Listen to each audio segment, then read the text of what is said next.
Welcome to Spiritual Rockstar Podcast, where world-changing spiritual entrepreneurs come to deeply awaken the power within to bring forth their greatest purpose, to create massive awakened impact for millions of souls around the planet, while enjoying being in tune with all life and real wealth in all aspects of their lives. I'm your host, Daniel John Hanneman.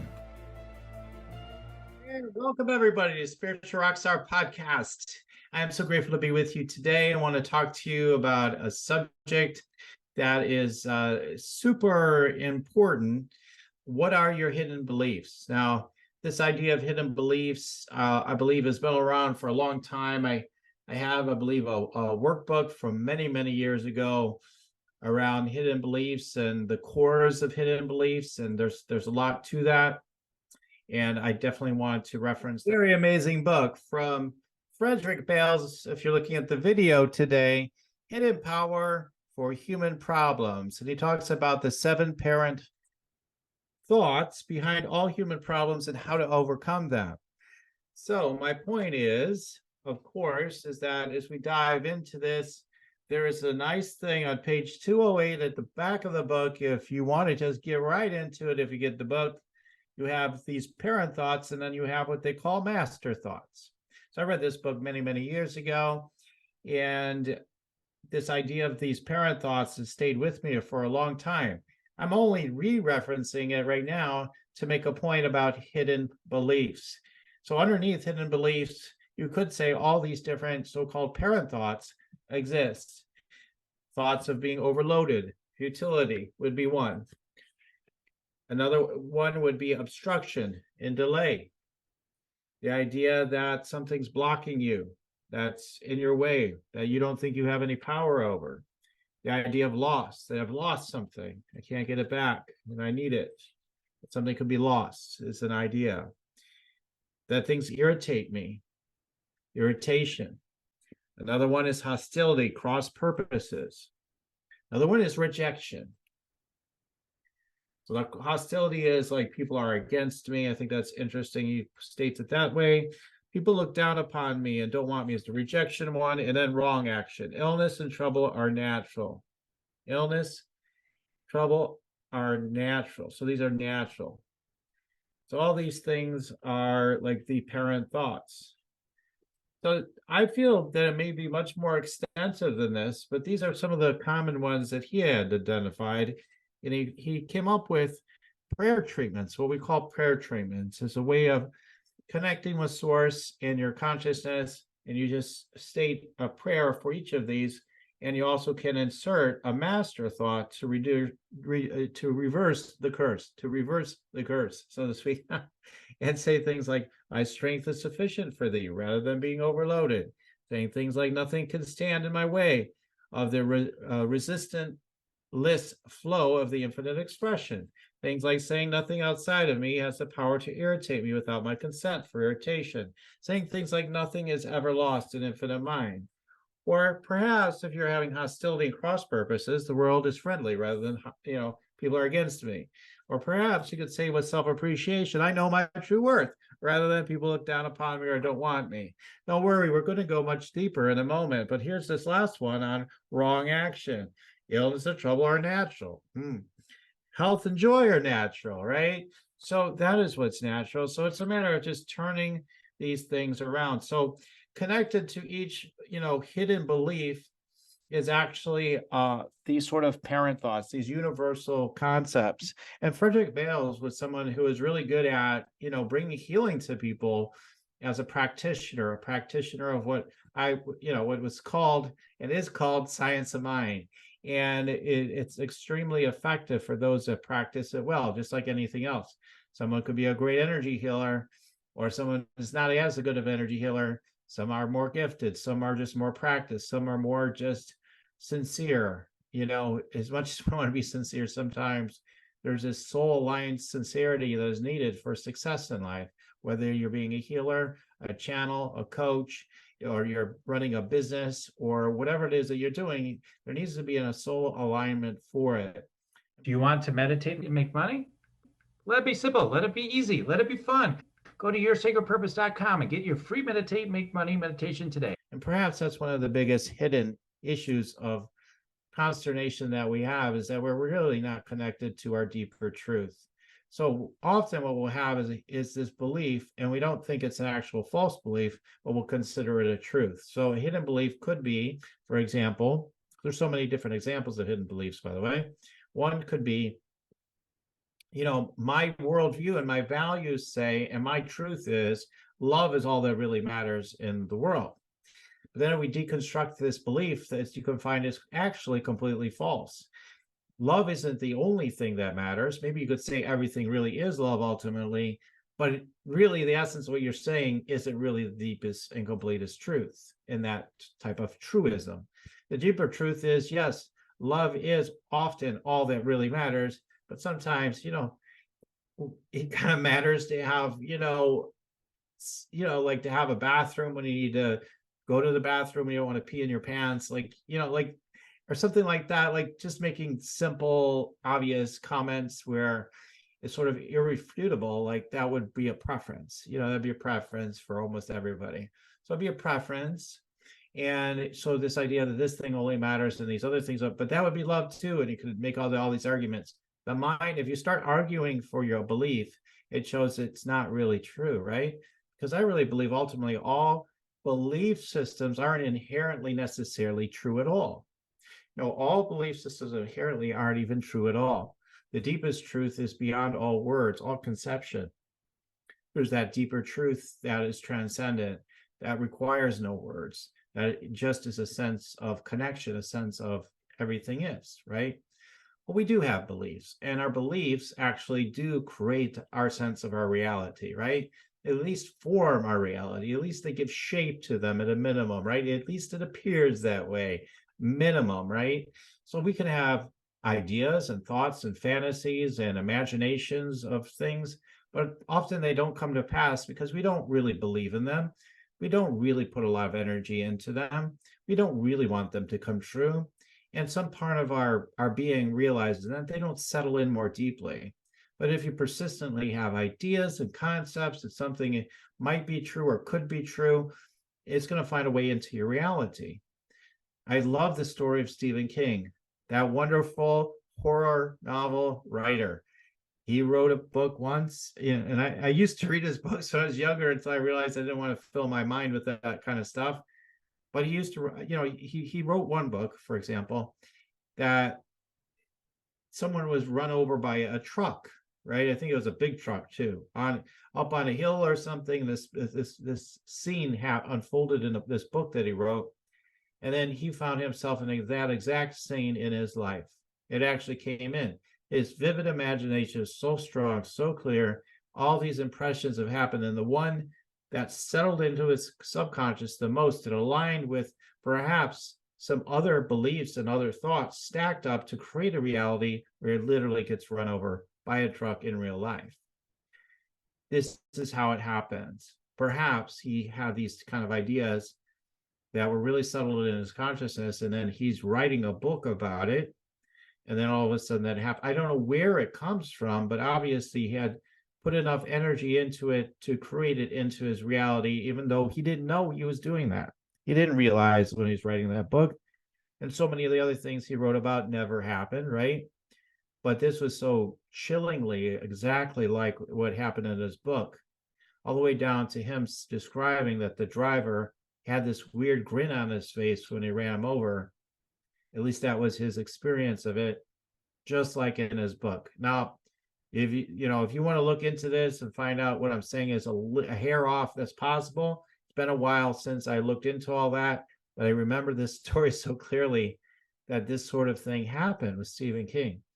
But it's just a great example of how we can have all these beliefs and how these beliefs becomes, the thoughts becomes things. I had Bob Doyle on this show in the past. You guys want to check out that episode? It's really cool. One of my somewhat earlier episodes. I believe it was in the first 100. But if you look up Bob Doyle, Spiritual Rock Star, you'll find him on my podcast. We've talked about these things. Thoughts become things. One of the secret teachers he is. And so we know these things. So the thoughts become things, our beliefs become things. And so, okay, who cares, Daniel? I know this already, right? You guys are smart. You guys have heard all these type of truths so many times, but it's worth reminding you. And so my point about truths, when we say love is all that matters, which I love that idea, right? I believe in some ways that is all that really matters. So what if you pee your pants? As long as you are, but you wouldn't prefer it, right? But you would still come back to realize the truth is that the thing that really matters, the thing that only matters still is that I'm love and that I am therefore love because I am the love. Just remembering these truths, these deeper truths. Now, sometimes these beliefs, now the hidden belief is the idea that, you know, that other things don't matter. It's a hidden belief. Like you don't really completely believe these other things that matter. If that were true, then life's going to keep knocking down your door to say, hey, bills are due. Hey, we need this from you. Hey, you're having a desire for something that you say didn't matter to you, but you still have a desire for it, even though you keep saying love is the only thing that matters. You're lying to yourself, right? So my point is, it's a little confusing. I'm a complex person sometimes. But if you kind of like a creative kind of flow of discourse, congratulations, you found my podcast. You're here today again. If you're a repeat listener, my point is we have so many different beliefs. They come from all different angles, and even starting off with these parent thoughts, they come from the idea I'm overloaded. They come from like something's missing. I've have loss in my life, and not to minimize the people that we have had transition into light, that we feel that sense of grief of loss, that sense of loss that I'm no longer connected in the physical, or a loss of an ability you have physically, mentally, whatever, even a sense of spiritually, perhaps. It's not that you don't have a sense of loss, but is it truly lost forever? No, nothing's ever truly lost forever. Loss is an illusion. Irritation is ultimately an illusion. All these things are illusions. They're not absolute truths. And so we have to get centered back on, what it is that's, more inherently true, even though there is no absolute truths, perhaps, to a degree, ultimately, right? Like it's kind of dicey with that, right? Well, God is all there is. Well, then why do I experience all these other things? And we say, well, it's a distortion of the light, and therefore we have fragmentation and separation, and then we have all these other things. So is that really the truth? We could even debate that, right? We could debate everything. We could debate every idea, because they're all ultimately come through the filter of the mind when we go to express and to share them in the world. So all kinds of things could be false beliefs. That's why in many ways I love just silence. I just love meditation. I just love being in the deeper rooted place, because there is that place that's within us that it does feel very unshakable, that we can return to again and again, that can become our foundation. When we place all kinds of weird ideas, especially ideas that don't serve like our sense of vitality, energy, abundance, and joy, and fulfillment and love in our life, we're going to suffer, because what's more closer to the truth, and that's more pleasant for us to experience and more expanded for us to experience, are those things. No matter what we believe the absolute truth is, which we can't ever completely know. So when we get in more accordance to that, more accordance to the truth of what wants to happen on our soul purpose and our soul mission in this world, that's where we experience the wonders of our life. That's the transmission that I'm going to be bringing forth more and more here through this podcast, through all my work in the world, as I have, so many times. But I'm here to go to another level with you guys. And I just wanted to talk about this. Now, I do have a client that talks a lot about hidden beliefs. So I do want to give this person credit in case she comes across this podcast like, wow, that's my thing. I talk about that. And she does. And so, but I think it's a powerful thing, because I was invited into this exercise independent of all those things. Once again, through a program that I'm in, to examine my beliefs. Like, what was my belief about like truly massive financial wealth. So I was asked to do a journaling on it, right? So journal about massive wealth and see what all your beliefs are about massive wealth. And as I suspected, once I actually did the journaling, even though my mind is trying to focus on positives around it, I found all the sledge, all the BS systems in there. And now I have a chance to just kind of be with them, to notice them, to be aware of it, to get started. And if I wanted to unravel those beliefs or shift some of those beliefs, there's lots of ways I can do it. I'm not going to get fully into all the different ways today. I will point to a resource here shortly in the show. But my point is, once you have the awareness, then you can especially take a look at the core thoughts that you're having that seem to be the strongest drivers of you feeling like that's not accessible to you, whatever it is. For me, I was looking at massive wealth financially. You may be looking at having a better relationship or scaling a multi-7-figure business or whatever, so-called big or small, whatever it is. Like, there are beliefs around it. So what are your hidden beliefs? Because you might say, well, I believe that's possible. Sometimes I wonder if I want it. So for me with massive wealth, I was like, sometimes I feel like, well, it's just not for me. That's not my thing in this world. I'm not meant to be a billionaire or whatever, whatever we might say massive wealth is. And then, my mind was saying, no, that's totally could be for me. I'll say yes to that. And, there's like a back and forth on it, or given the sense that, I'm stepping more fully into being a spiritual guide and teacher for humanity. I could say, well, what does it matter? It's all about the spiritual energy, right? It's all about the awakening. What does it matter? All this financial massive wealth. So that was another thought I had. And then I could think, well, a lot of money could do a lot of good in the world, could do a lot of, make my family more comfortable, have more of the fun and the good things that I want in life, which again may or may not be true. May or may not be true that I'm so seeking these things, but they'd be nice, right? And that I could give to charities. I could have the sense of generosity. I could build a business structure. Perhaps that would be magnificent to support something ever bigger, right? Do we have the funds to hire the people to make it happen? But a lot of these things I'm saying, not all of them, but some of them just are sort of theoretical. They're not real. They're just ideas. And I'm not even really fully connecting to them. Why? Not because I just haven't put the time and energy and willpower into it, but because I've got a log jam with my hidden beliefs, my beliefs of why I wouldn't believe that that would be for me, or that I would want it, or that it could be possible for me. So we can dismantle those by becoming aware of what are those beliefs. Now, definitely it can be helpful to have a guide, like, the client I referenced also is a tuner inner person like I am. She can discern those things. She can work on those things. She can clear up those things.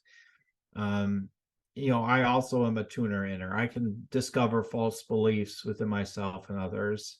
It's just a matter of like taking the time to do it. A lot of times we're just not even looking at certain areas of our life. We complain about them.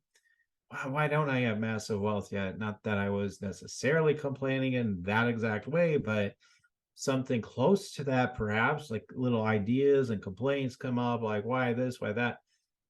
But rather than doing that, like why don't we do the work? Why don't we do the prayers? Why don't we do something to move in the right direction? I spend so much energy just doing everything else, suppressing our feelings, numbing out, putting our head back into whatever that just brings us temporary comfort rather than getting to the root of things. So one of the things you can do is journaling around something that you want, around all your beliefs about that thing. Identify the things that need some more attention, some more work. Then you can use processes to dismantle those ideas or do turnarounds to make them into the opposite. You can write down affirmations, read them every day. That is something I've done very effectively on, other things that I've moved through. I write down the affirmation, and I'll sit down and I'll read them each day until it flips. And for me, that has worked quite well for many things. I don't know if it's worked for every single thing, but for many things, it's worked really well.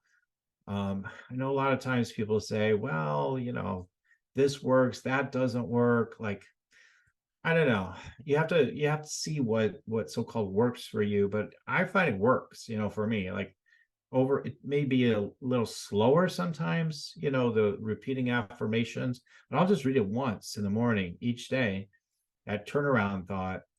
And within, certainly within 30 days, like that magic 30 days does seem to be sort of a thing, or 21 days or whatever, but around 30 days, all of a sudden it's like, wow, it's starting to turn around. Within 90 days, wow, it's like a real turnaround. Then if you go even beyond that, it just becomes really your deeper reality increasingly. So you got nothing to lose. You read it once per day, cannot hurt. And you don't even try to convince yourself. You just read the statement aloud. You just read it aloud. Even if you read it silently, it's very powerful. And it will start to unravel that completely over time. Not every single one. I'm not saying it works every single time for everyone and every single situation. And it certainly won't work if you're not sincerely wanting it. Like if there's still core beliefs around something, and then therefore you don't sincerely want it, you just do this writing down an affirmation. Well, in 30 days, maybe nothing really seems to change that much. But if it's something you sincerely are desiring, you really know you want it, and you really are aligned for wanting it, but you've had this issue with believing it's otherwise, like everybody hates me, and then you also you're like, everybody loves me, and you put that and you focus on that for 30 days, and you sincerely want that, you're gonna start seeing more of it. You're gonna start to see it happen in your life where it seems like everybody loves you, where everybody maybe hated you before. So, you've got to identify whether or not you're being truthful with yourself, if it's really something you sincerely want or not, something you want to bring forth. You are a sovereign being.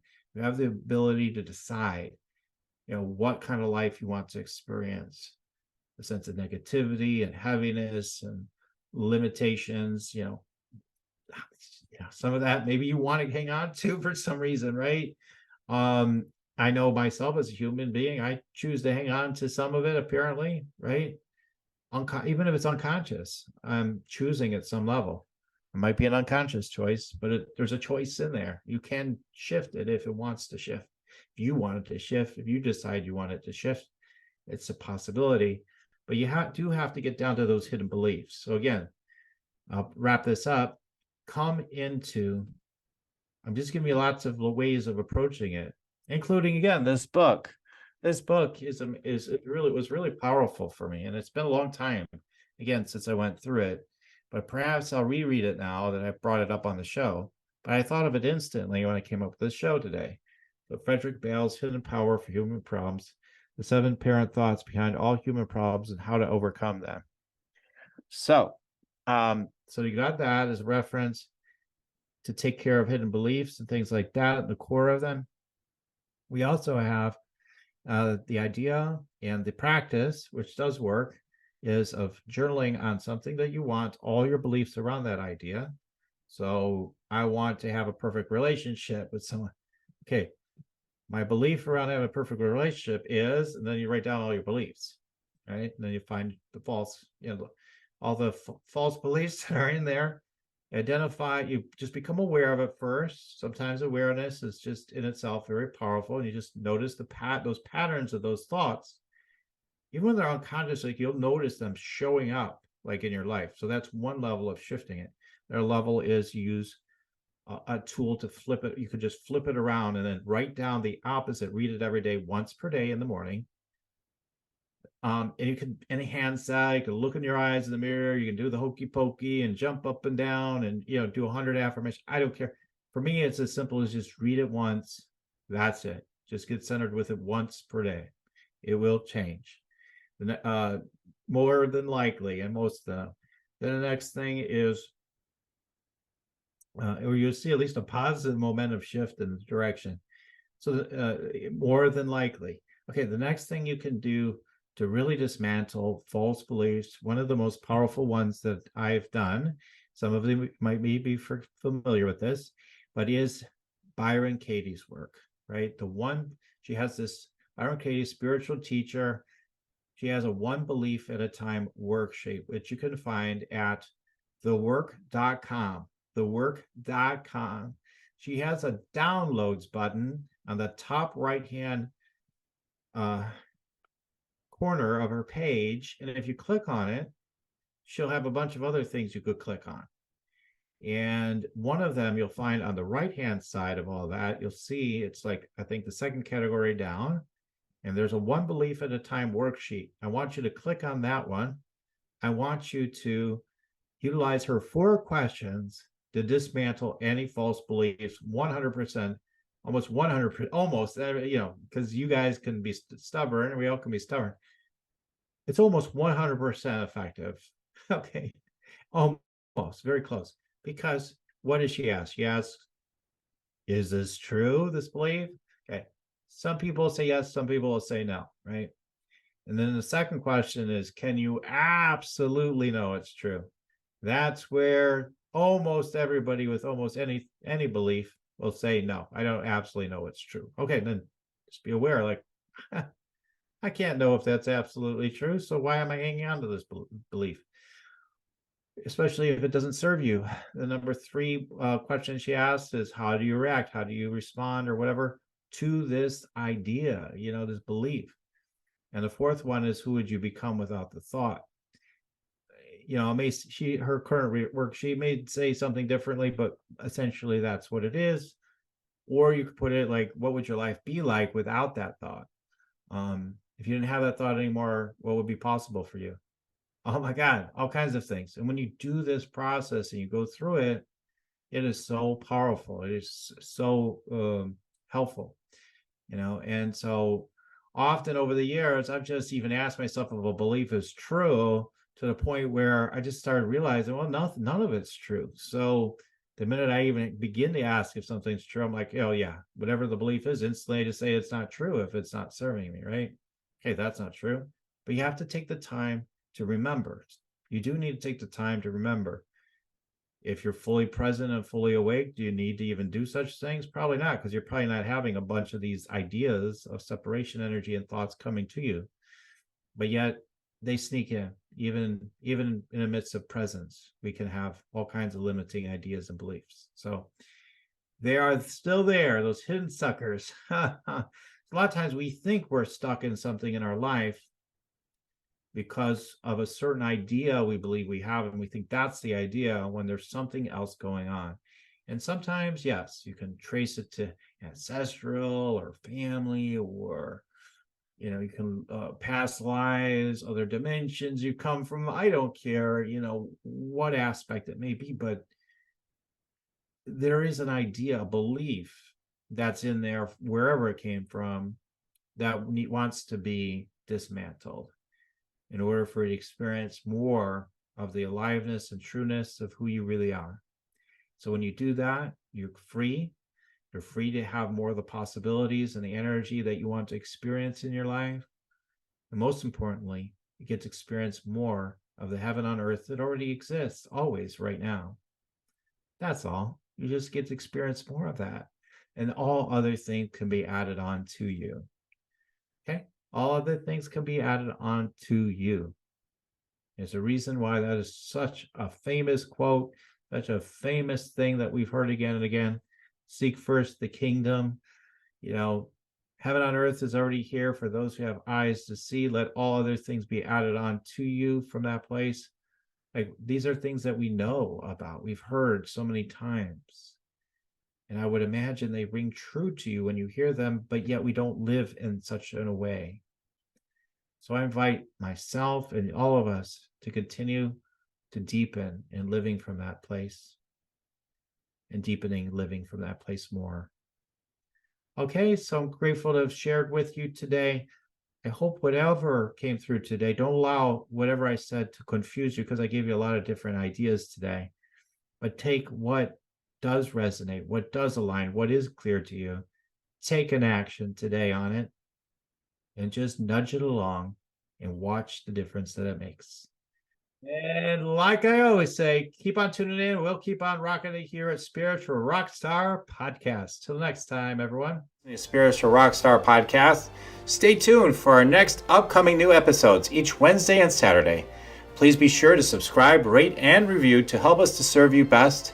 As a reminder, you can get your free Meditate and Make Money meditation at www.yoursacredpurpose.com to rock your sacred purpose. Goodbye for now, everybody.